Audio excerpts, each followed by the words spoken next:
Bien, hermanos, un saludo cariñoso a cada uno de ustedes. Damos gracias al Señor porque podemos estar una vez más. Me costó salir un poquito hoy día, estoy un poco atrasado, pero bien, aquí estamos, dando honor y gloria al Señor por lo que podemos hacer, por lo que podemos llegar a ser. Estamos muy agradecidos, como dije, de que el Señor nos permita tener un tiempo más de ir a la palabra del Señor. Creo que es un privilegio estudiar, escudriñar, estar metiéndose un poquito en la palabra. Hermanos, estamos en cuadrangulares.cl y también estamos en facebook.com, radio.cuadrangulares, ¿okay? Entonces, hermanos, Dios les bendiga grandemente y podamos hoy día estudiar un poco. Vamos ahora a un nuevo libro. Estamos ahora en un libro, hermanos, que nos va a ayudar a comprender muchas cosas. Vamos a ir a Pedro, hermanos. Primera y segunda de Pedro son libros muy excepcionales, son muy ricos. Primera de Pedro, hermanos, está muy bueno. Así que vamos a ir captando algunas ideas, algunas cosas que nos ayuden a poder comprender cada día más el carácter de Cristo, la obra de Cristo, el hecho de que tengamos que vivir ciertas situaciones, ciertas pruebas. Hermanos, es así la vida. Así el Señor lo ha estipulado. Así que vamos con Pedro, tomando un lápiz, un cuaderno que pueda ayudarnos en tomar algunos antecedentes. Primero que nada, hermano, quiero leerle los primeros 10 versículos porque yo creo que hasta ahí voy a llegar. Dice, la Nueva Traducción Viviente dice así, hermanos. Voy a bajar un poquito acá. Yo, Pedro, dice, apóstol de Jesucristo, escribo esta carta a los elegidos por Dios que viven como extranjeros en las provincias de Ponto, Galacia, Capadocia, Asia y Bitinia. Dios Padre los conocía y los eligió desde hace mucho tiempo y su Espíritu les ha hecho santos. Como resultado ustedes lo obedecieron y fueron limpiados por la sangre de Jesucristo. Que Dios les conceda cada vez más gracia y paz. También dice el versículo 3, que toda la alabanza sea para Dios, el Padre de nuestro Señor Jesucristo. Es por su gran misericordia que hemos nacido de nuevo, porque Dios levantó a Jesucristo de los muertos y ahora vivimos con gran expectación. Y tenemos una herencia que no tiene precio, una herencia que está reservada en el cielo para ustedes, pura y sin mancha, que no puede cambiar ni deteriorarse. Por la fe que tienen, Dios los protege con su poder hasta que reciban esta salvación, la cual está lista para ser revelada en el día final, a fin de que todos la vean. Así que alégrense de verdad. Les espera una alegría inmensa, aunque tienen que soportar muchas pruebas por un tiempo breve. Estas pruebas demostrarán que su fe es auténtica. Está siendo probada de la misma manera que el fuego prueba y purifica el oro, aunque la fe de ustedes es mucho más preciosa que el mismo oro. Entonces su fe, al permanecer firme en tantas pruebas, les traerá mucha alabanza, gloria y honra en el día que Jesucristo sea revelado a todo el mundo. Ustedes aman a Jesucristo a pesar de que nunca lo han visto. Aunque ahora no lo ven, confían en Él y se gozan con una alegría gloriosa e indescriptible. La recompensa por confiar en Él será la salvación de sus almas. Hermanos, es increíble y es impresionante cómo Pablo se expresa, ¿no?, del Señor Jesús. De hecho, el apóstol Pablo escribe esta carta, hermanos, para animar. Eso, fíjate lo que hace, ¿no es cierto? Es para animar y fortalecer a los creyentes, ¿no es cierto?, que estaban enfrentando pruebas y persecución bajo el emperador Nerón. No se olvide que siempre estamos observando su contexto histórico, porque las escrituras tienen que ser observadas, el contexto histórico y algunas otras situaciones para poder comprender, ¿no?, y luego aplicar. Entonces, en gran parte, hermanos, del primer siglo, la persecución no era la regla en todo el Imperio Romano. Ya, de hecho, los soldados no buscaban a los cristianos para torturarlos, ni mucho menos. Los cristianos, sin embargo, podían esperar persecución social, había persecución económica, ¿no es cierto?, de tres fuentes principales, que eran, en este caso eran los romanos, los judíos, incluso los de su propia familia, hermanos, todos serían malentendidos, incluso algunos serían prácticamente hostigados, otros serían torturados, incluso algunos condenados a muerte, hermanos. Entonces el estado legal de los cristianos en el Imperio Romano no era muy claro, ¿no? No era muy claro. Muchos romanos seguían pensando, ¿no es cierto?, que los cristianos eran una secta judía en el fondo. Entonces, como la religión judía era legal, consideraban al cristianismo también legal, en este caso el mundo romano. Entonces, siempre y cuando los cristianos cumplieran con las leyes del imperio, no había problema. Sin embargo, si los cristianos, hermanos, si los cristianos se negaban a adorar al emperador, esa era una cláusula muy importante, ¿no? Si los cristianos se negaban a adorar al emperador, ya, o a inscribirse en el ejército, o si participaban en disturbios civiles, tal como el que ocurrió en Éfeso, podían ser castigados, hermanos, por las autoridades civiles. Y a muchos judíos, a los judíos tradicionales, no les gustaba, ¿no? No les gustaba mucho que lo asociaran en lo legal con los cristianos. Entonces, y de hecho, a menudo los judíos maltrataban a los cristianos, y incluso dice que los expulsaron de la ciudad. Y lo que intentaban era poner en contra, hermanos, a los funcionarios romanos. La idea era echarle, ¿no es cierto?, harta leña ahí para que pudieran deshacerse de los cristianos. De hecho, Saulo, más tarde el gran apóstol Pablo, fue al comienzo un perseguidor judío, ¿no es cierto?, de los cristianos. Y vemos otra fuente de persecución, fíjate que fueron los propios familiares de los cristianos. Y eso es penoso y es triste, ¿no?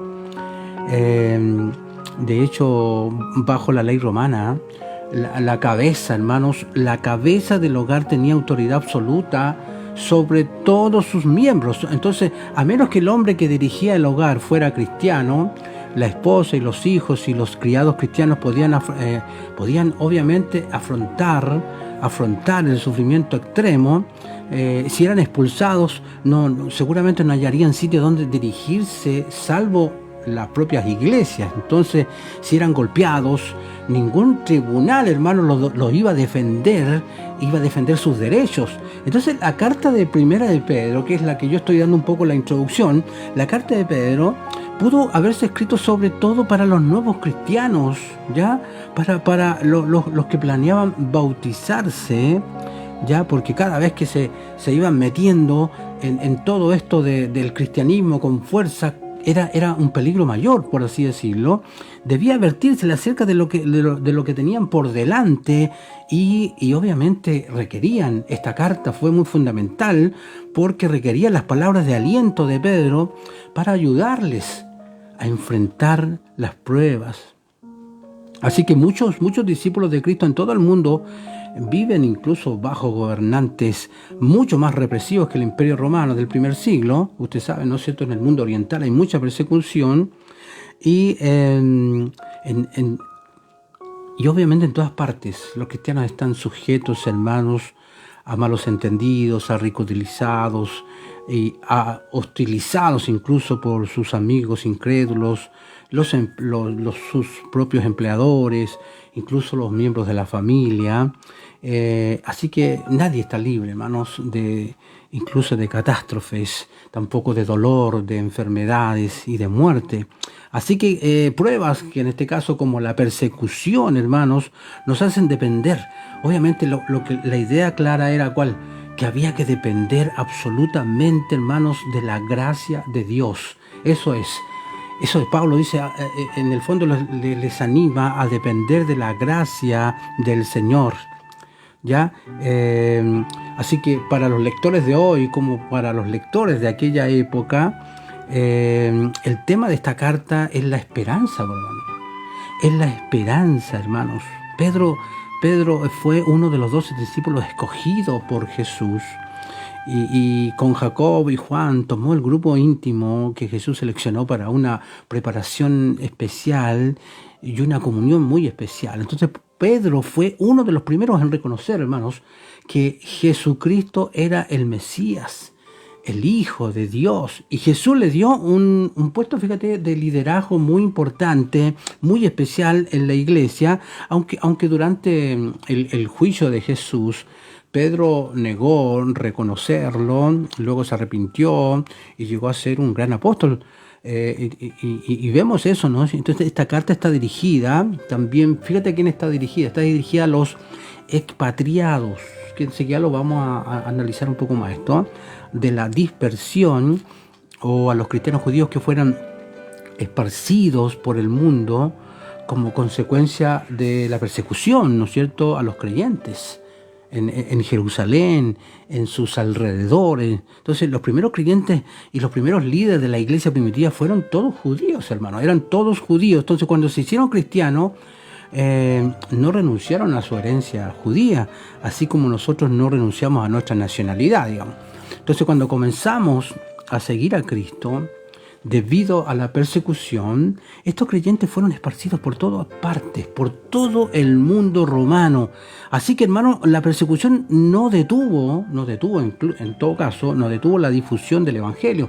El Evangelio se esparcía por todas partes, sirvió, ¿no es cierto?, para que entrara en todo el imperio. A medida que la gente se iba esparciendo, allá iba con ellos también el Evangelio. Así que entre las iglesias a las que Pedro escribió, también se incluyó a cristianos gentiles. No se olvide que ya empezó el tema de los creyentes gentiles, ¿no es cierto? Y Pedro animó a sus lectores mediante la firme declaración de que ellos habían sido escogidos. Habían sido escogidos por Dios, el Padre, ¿no es cierto? En una época únicamente, ¿no es cierto?, la nación de Israel podía decir que ellos eran los escogidos de Dios, pero por medio de Cristo todos los creyentes judíos y gentiles pertenecían de igual manera a Dios. Así que la salvación y seguridad radican, hermanos, en la elección libre y misericordiosa del Dios omnipotente. Así que ni pruebas ni ninguna persecución, hermanos, pueden privar de la vida eterna, ¿no es cierto?, que Él da a quienes creen en su nombre.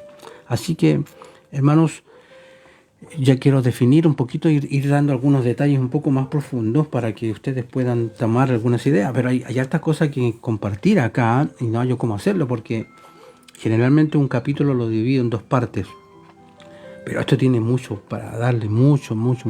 Hermanos, Pedro, como dije, no era solo un apóstol, además era el líder del grupo apostólico, muy importante, muy influyente, ¿ya? Entonces,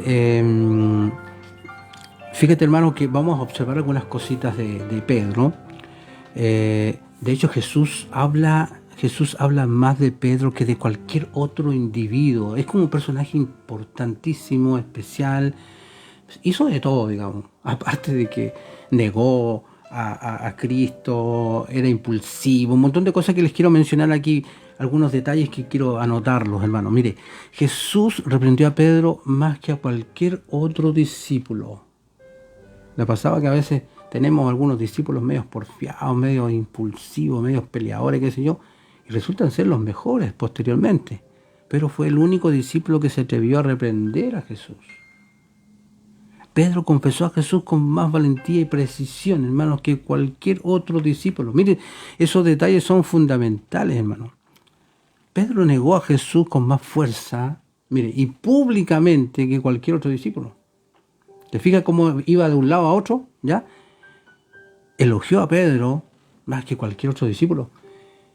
Jesús, fíjate, elogia a Pedro más que a cualquier otro. De hecho, Jesús se refirió a Pedro como Satanás. ¿Te fijas los extremos? Mire. Al único en este caso se refiere como a Satanás, es a Pedro, no es a otro. Y Pedro entre los discípulos, hermanos, fue dirigido por Jesús, ¿cierto?, de una manera muy impresionante. Ahora, como Pedro es tan destacado en los registros evangélicos, Vale la pena, ¿no es cierto?, que recordemos menciones importantes de Pedro en los 4 evangelios. Entonces, pues, cuando Jesús se levantó temprano una mañana para orar, antes de que saliera el sol, Simón Pedro llevó a los otros discípulos en una búsqueda para encontrar a Jesús y decirle lo que debía hacer. De hecho, ahí aparece en Marcos 1, del 35 al 39. También se dice que puso sus redes en dirección a Jesús para traer una gran pesca. Fue a un viaje de alcance único con los otros discípulos en Mateo 10. Pedro fue quien puso fuera de la barca. Él fue el que puso el pie y caminó, ¿no es cierto?, sobre las aguas. Este Pedro tenía, como dije, tenía un espíritu muy especial, ¿no? Era peleador, era confrontacional, tenía intrépido, ¿no? Pero también Dios le reveló cosas impresionantes a este hombre, ¿ya? Él es quien dijo, ¿te acuerdas esta frase que dice, ¿y a quién iremos, Señor? Si solo tú tienes palabra de vida. Y nosotros hemos creído y conocemos que tú eres el Cristo, dice, el Hijo del Dios viviente. ¿Se acuerda ese de Juan, capítulo 6? También vemos, hermanos, que, mire, este Pedro fue uno de los que vio a Jesús transfigurado. ¿Te acuerdan esto? En gloria junto a Moisés y Elías. ¿Ok? Él fue quien le preguntó a Jesús cuántas veces debemos de perdonar a nuestro hermano que haya pecado contra nosotros. ¿Ya? Él fue uno de los que le preguntó a Jesús después del encuentro con el joven rico, ¿qué recibirían los discípulos al dejar todo y seguir a Jesús en Mateo 19? Él fue quien insistió a Jesús que no le lavara sus pies, y después mandó a Jesús que le lavara todo el cuerpo entero. Este Pedro era muy patudo, ¿no? Era muy intrépido, como digo yo, muy entrador. Así es como se mandaban unos errores tremendos. Incluso se dice que en Mateo 26 se dice que escuchó a Jesús predecir que le negaría 3 veces, y Pedro respondió, bueno, si tengo que morir. ¿Te acuerdas? Todos estos extremos, hermanos, fueron propios de su carácter. Él fue quien, ¿te acuerdas el tema cuando le corta la oreja, ¿no es cierto?, a Malco, el siervo del sumo sacerdote, cuando le fueron a arrestar?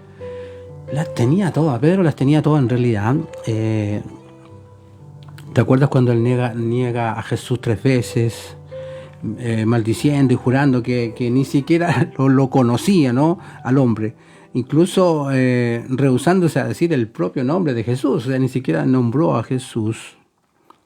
También, mira, hay otra cosa. Él fue quien corrió a la tumba con Juan, el discípulo, la mañana, ¿no es cierto?, de la resurrección, cuando después que escucharon el reporte de las mujeres que decían que Jesús ya no estaba en la tumba, ellos partieron corriendo. Entonces este corazón impulsivo que él tenía le permitía hacer estas cosas, y de hecho él fue, fíjate, quien recibió una visita personal de Jesús resucitado el mismo día de la resurrección. Te fijas que el interés que tenía el Señor en Pedro. Y así que hay varias cosas, ¿no? Varias cosas que podríamos decir de Pedro, ¿no? Entonces, significativamente Pedro se introdujo a sí mismo como apóstol. Vemos ahí la importancia suprema de los apóstoles. Es sugerido, hermanos, por el hecho de que la frase de Jesucristo no es agregado, cuando hablamos de apóstol de Jesucristo, no es agregado a ningún otro oficio en el Nuevo Testamento. Nosotros no leemos, ¿no es cierto?, los maestros de Jesucristo, o los profetas de Jesucristo, o evangelistas de Jesucristo. Solamente se habla de los apóstoles de Jesucristo. No se habla de ningún otro ministerio, ¿no?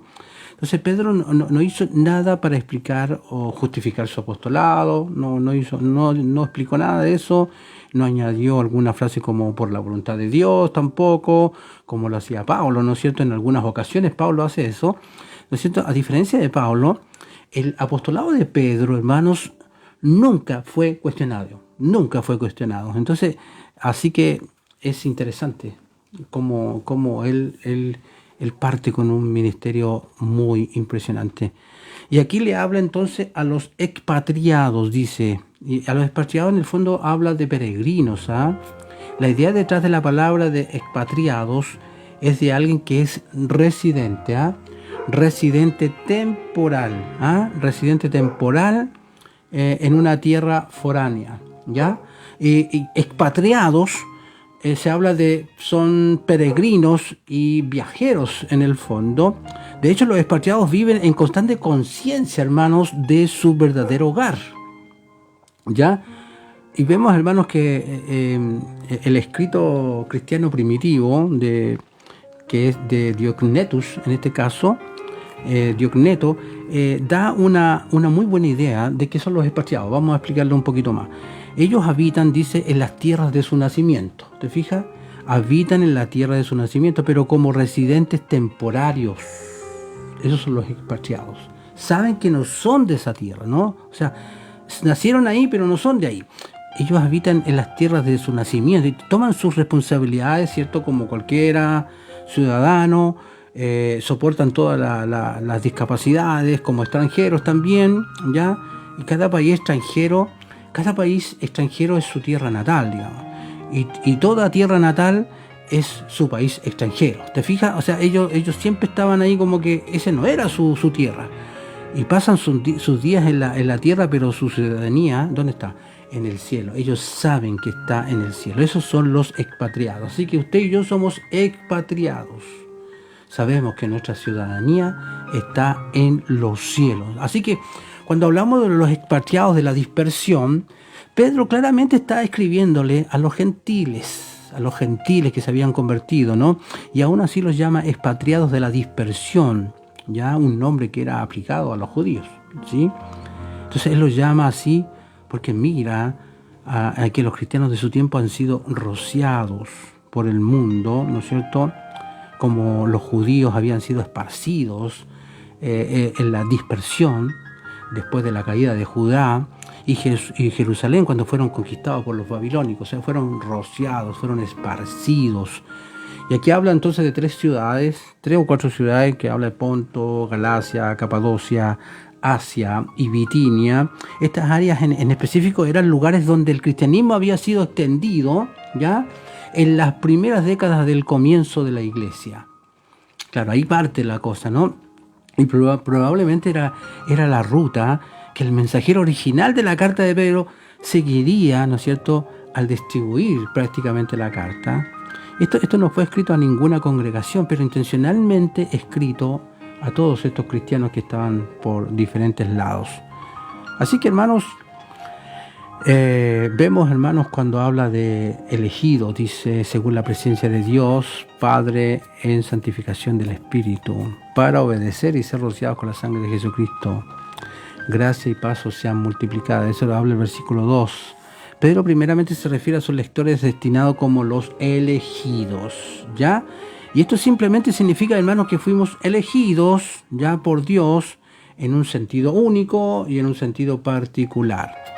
Así que la característica inicial hacia los lectores como elegido está destinada a fortalecerlos, está destinada a animarlos en su aflicción. Ustedes han sido elegidos nada menos por el Rey de Reyes. Así que la doctrina de la elección es una verdad familiar, digamos, con la intención de fomentar, ¿cierto?, el bienestar de los creyentes.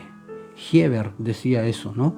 Hermanos, ahora cuando habla dice, según la presciencia de Dios, esto describe la naturaleza de su elección. O sea, la elección de Dios no es al azar, no es desinformada, es según la presciencia, la cual es un aspecto de su omnisciencia. ¿Qué es lo que es omnisciencia? Él todo lo sabe. ¿Ok? Entonces, hermanos, esta presciencia incluye conocimiento previo. Eso es, un conocimiento previo a nuestra respuesta al Evangelio. O sea, que Dios ya sabía que nosotros, algunos le iban a negar y otros le iban a decir, sí, Señor, aquí estamos. ¿ya? Pero no es únicamente dependiente de ello, ¿no? Aunque la elección de Dios es según presciencia, hay más en su conocimiento posterior, ¿no es cierto?, que en su presencia acerca de la manera en que responderé a Jesús. Entonces, la elección no es elección en lo absoluto, si solo es un arreglo, ¿no es cierto?, de causa y efecto que basa la elección de Dios solo en los hombres, ¿ya? Entonces, también, hermanos, cuando dice en santificación del Espíritu para obedecer, mire, este detalle es muy importante. Un resultado esencial en la elección, ¿ya? Cuando Dios te elige, es santificación y obediencia. Son dos palabras ahí que tenemos que tener claro. Mientras algunos quieren creer, hermanos, que la elección tiene que ver solo con el ir al cielo o al infierno, ¿ya? Pedro nos recuerda que también tiene que ver con la tierra. Claro. Entonces, el reclamar que eres un elegido es dudable si no hay evidencia de santificación y obediencia. Y ahí la verdad es que queda ahí la escoba, ¿no? Con algunos que viven la vida como se les da la gana, ¿no? No, hermano, si Dios te eligió, ¿cuál es la forma de observar que tú eres un elegido? Es santificación y obediencia. O sea, tiene que estar ahí estas dos palabras que son fundamentales. Entonces, y dice, y ser rociados con la sangre de Jesucristo. Sin embargo, hermanos, como los elegidos salen cortos de santificación y obediencia perfecta, porque no siempre estamos obedeciendo, no siempre estamos creciendo en santidad, hay una limpieza del pecado para ellos, en este caso para nosotros, por medio del rocío de la sangre de Jesucristo. ¿Qué significa, hermanos? Había 3 circunstancias en el Antiguo Testamento en las cuales se rociaba, ¿no es cierto?, sangre sobre las personas. Y aquí vemos, hermanos, que... Espérense un poquito. Aquí vemos, hermanos, que primero estaba el establecimiento del Sinaí, ya, o el pacto. Ahí hubo rociamiento. En la ordenación de Aarón y sus hijos, ¿ya? Y en la ceremonia de la purificación de un leproso limpiado, ¿ya? A ver si logro encontrar algo más. No lo voy a encontrar. Ya. Luego voy a ver si puedo profundizar un poquito más esto, ¿no? Ser rociados con la sangre de Jesucristo realiza en nosotros las mismas cosas, lo que hacía en aquel entonces, ¿no? Primero, un pacto formado. Estamos hablando de que hay un pacto entre Dios y nosotros. Después somos ordenados como sacerdotes para Él. En el caso de cuando fue rociado Aarón y sus hijos. Y finalmente somos limpiados de nuestra corrupción, ¿ya? Y pecado. Entonces cada una de estas cosas son nuestras, ojo con esto, mire, por medio de la obra de Jesús en la cruz, ¿ya? Entonces, la manera sin esfuerzo de Pedro para combinar el trabajo del Padre, fíjate, porque dice Dios Padre, Espíritu, y habla de Jesucristo, para combinar esto, el trabajo del Padre, del Hijo y del Espíritu Santo en nuestra salvación, demuestra el enfoque, fíjate, del Nuevo Testamento hacia la Trinidad, ¿ya? Entonces no está detallado como una doctrina en específico, pero sí lo que está es tejida en la tela, por así decirlo, del Nuevo Testamento. Entonces Jesús tiene un Padre, pero no en el sentido de ser más alto que aquel quien le dio la existencia. El Padre, Hijo y Espíritu Santo han existido siempre y juntos a través de la eternidad. Y cada uno es igualmente Dios. Usted sabe, los trinitarios creemos eso. Padre e Hijo, ¿cierto? Son términos para describir la relación entre estos dos miembros de la Trinidad. Así que, y mire, y estas dos palabras también creo que son muy importantes que las analicemos brevemente. Gracia y paz os sean multiplicadas. Pedro manda un saludo, ¿no es cierto?, que se convierte común entre los cristianos. Gracia y paz. Y combina un poco las culturas, fíjate, la cultura griega y la cultura judía. Gracia tiene que ver con los griegos y paz tiene que ver con la cultura judía, ¿ya? Entonces, ¿qué significa ser salvos y vivir salvos? Veamos, hermanos. Bendito el Dios y Padre de nuestro Señor Jesucristo. Cuando Pedro consideró la salvación de Dios, todo lo que pudo hacer fue adorar, ¿ya? Y esto es porque el motivo especial de la obra de Dios está encontrada en Él y no en nosotros. Porque dice, según su gran misericordia. Cuando dice, bendito el Dios y Padre de nuestro Señor Jesucristo, que según su gran misericordia nos hizo renacer para una esperanza viva. Aquí, mire, esto es muy lindo, hermanos, porque Heber, que es un escritor, habla un poco acerca de esta palabra. Dice que este hermoso pasaje dice que es la efusión de un corazón adorador, porque Pedro tenía un corazón adorador, ¿ya? Solo aquel quien ha contemplado, porque eso es lo que hizo Pedro, había contemplado devotamente la grandeza de la salvación, podría emitir desde una pasión tan magnífica, en este caso magnificente de adoración. Aquella que prepara y anima el alma herida, ya, a continuar firmemente en la guerra espiritual. ¿Ya? Entonces vemos que toda su bondad comienza con misericordia. No se olvide de este detalle. Ningún otro atributo pudo habernos ayudado si se hubiera rehusado el tema de la misericordia. Como nosotros somos por naturaleza, mire, en este caso la justicia nos condena, la santidad nos desaprueba, el poder nos aplasta, la verdad confirma la amenaza de la ley y la ira la cumple. Entonces es por la misericordia de nuestro Dios que toda nuestra esperanza comienza. Ahí comienza todo, solo por la misericordia del Señor. Así que, hermanos, gracias a Dios porque nos hizo renacer. Y esta palabra también es muy bonita porque yo voy tratando de ubicar algunas palabras que son fundamentales en algunos textos para que podamos ir entendiendo un poco más. Aquí cuando habla de renacer es diferente al que naciere de nuevo, digamos, pero el significado es el mismo. Renacer o nacer de nuevo, ¿no es cierto? En cierta medida son diferentes, pero hablan de lo mismo. La idea de Pedro es que cuando una persona es salva, somos una nueva creación. ¿Te fijas? Somos una nueva creación. Y cuando dice para una esperanza viva, somos nacidos de nuevo a una esperanza viva. Porque tenemos una vida eterna en el Salvador, quien ha conquistado la muerte. Hermano, conquistó la muerte por sí mismo. Así que la esperanza vive porque está puesta sobre una herencia incorruptible, ya, la cual es inmarcesible porque está reservada en los cielos. Y este es un contraste significativo en comparación con cualquier herencia en este mundo, hermanos. ¿Ya? Así que también es llamada esperanza viva porque es imperecedero. O sea, otras esperanzas se desvanecen, como las flores que se marchitan, la esperanza de la riqueza o el jactarse de los orgullosos.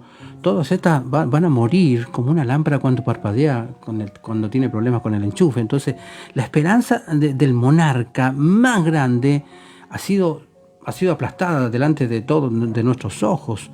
Él estableció el estándar de la victoria demasiado pronto, quizás, y lo ha visto arrastrado en el fango. Entonces, no hay ninguna esperanza que no quiera algo bajo de esta luna cambiable. Entonces la única esperanza imperecedera, no hay otra esperanza imperecedera, ¿ya? La única es aquella que escala sobre las estrellas y se pone, ¿no es cierto?, a sí misma en el trono de Dios. Esta es nuestra esperanza, está puesta ahí mismo en el trono de Dios y la persona de Jesucristo. Eso decía Spurgeon, decía eso. Va mucho más arriba, no tiene nada que ver con otras esperanzas que se desaparecen rápidamente. Cuando dice incorruptible, incontaminada, inmarcesible, pero Pedro en realidad nos describe nuestra herencia. Todo lo que nos dice, lo que no es, digamos, no es. Lo que nuestra herencia es, en realidad, es algo demasiado grandioso para describirla.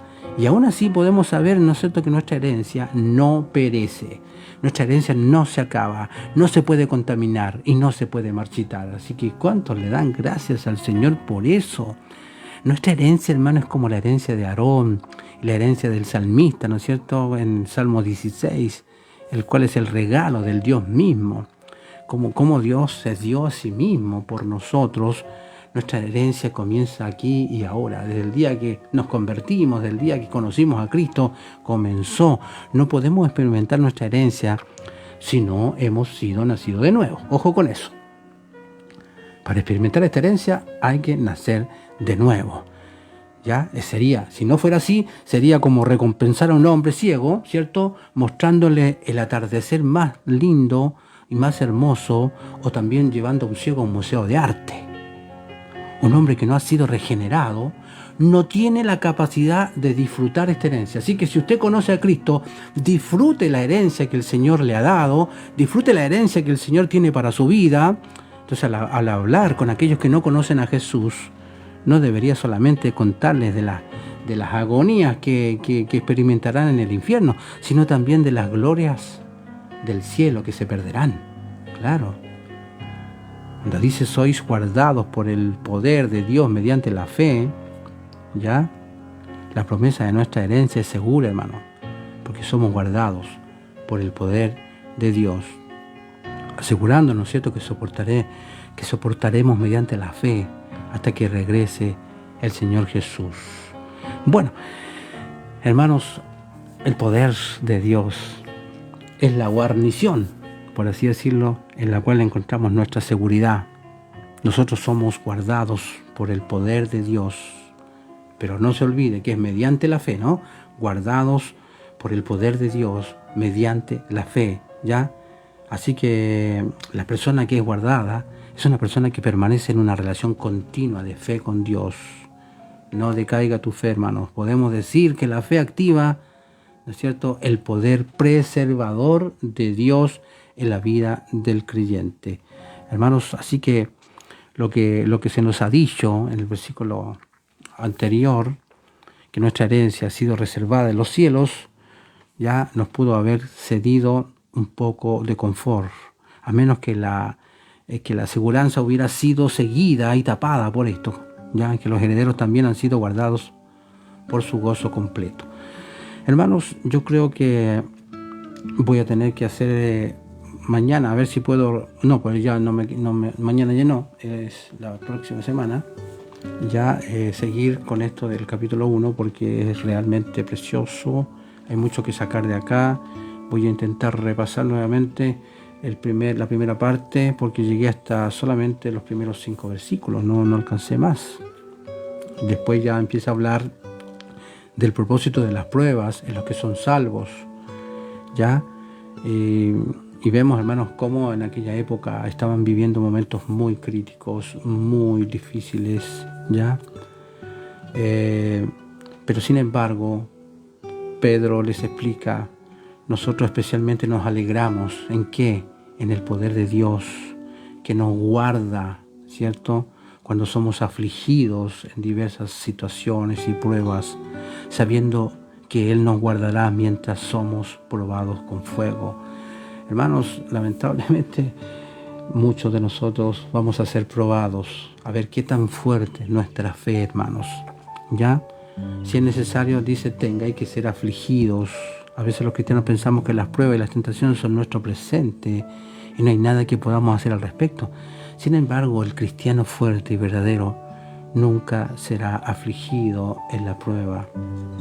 La idea, ¿no es cierto?, es que un cristiano debiera de ser, vamos a poner un ejemplo, ¿no?, como un Superman. El Superman cuando le disparan, pone el pecho y las balas le rebotan. Así deben ser los creyentes. Por más dardos y disparos que lleguen a nuestra vida, nosotros nos ponemos en la fe de Cristo y todo rebota, hermano. Nada penetra, ¿ya? Si es necesario, dice, no solo las diversas pruebas, sino que hay especialmente una necesidad. Muchos de nosotros necesitamos ser probados y ser afligidos. Y cuando pasa eso, Dios tiene un propósito, no solo para la prueba, ¿ya?, pero para